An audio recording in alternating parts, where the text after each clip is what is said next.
As the temperatures warm up, so does the itching for outside activities. But how can we stay safe, especially pedaling along the road? A lot of bikes hitting the road now.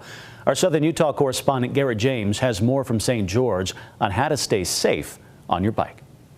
With summer rapidly approaching, cyclists are hitting the roadways, whether it's for fun or they're training for several events, including the Ironman race right here in St. George. And with so many cyclists hitting the roadways, I spoke to a cycling shop here in town on how cyclists can stay safe as they hit the road.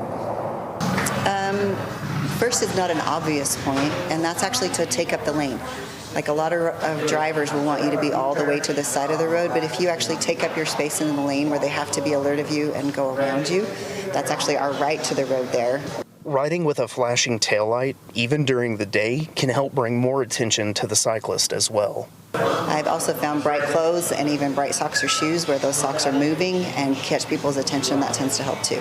Karen told me that she wants drivers to just pay attention more, as she has seen an increase in people driving distracted. I think just pay attention, be alert, just don't be looking at your phone.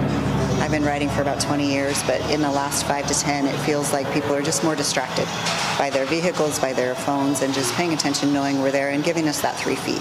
But it isn't just drivers who need to be alert for cyclists. Cyclists also need to do their part as well. Just like when you get a driver's license, when you start to cycle, just Google it, Utah bike laws, and just get a handle on what your responsibility is as a cyclist and learn that. And by doing that, you're going to keep yourself safe and hopefully the other drivers on the road safe.